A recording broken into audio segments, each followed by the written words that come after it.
I can do that. Okay, Mayor Wisman, if you would, just tell me a little bit about what's happening in your city right now. Yeah. Well, my name is Randall Woodfin. I serve as mayor of the city of Birmingham, Alabama. And like many others across the state, we got some notice, and we got notice in advance that there were potential storms for the area that included all of Jefferson County. And we, as a city, over communicated with Jim Coker of EMA to make sure our citizens were not only weather ready, but had their safety plan in place.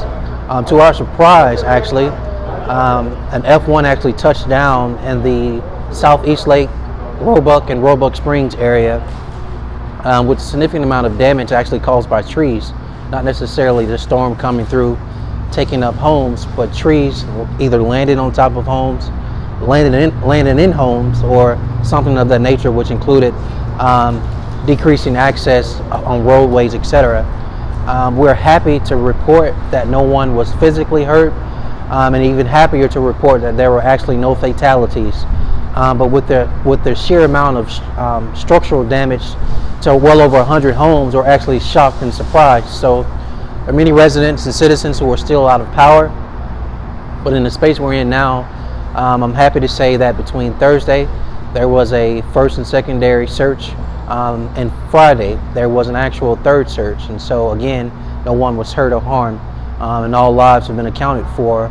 We're now in the process of clearing roadways, 2, partnering with Alabama Power, and 3, just assisting citizens whatever way we can, which includes this command post here, unified command post between Birmingham Police and Birmingham Fire, and a coordinated effort for a drop-off point for citizens to be able to assist their fellow neighbors as it relates to not necessarily volunteering, but any type of food, water, etc., anything that's needed for our citizens.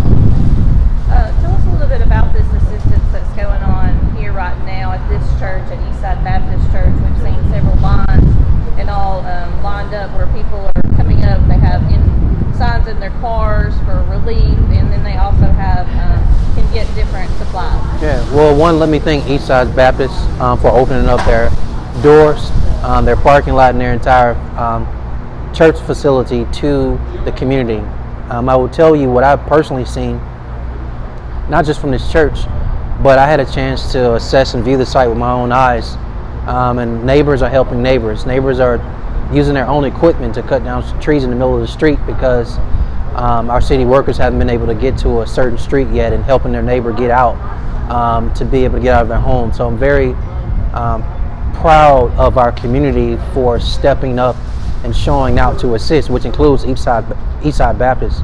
And here at the church, I think what we are witnessing is just the humanity of our citizens dropping off food, dropping off everything else they can, not only for our first responders, but for any of our citizens who are actually hit and don't necessarily can use their bathroom right now, or need food or anything of that nature right now.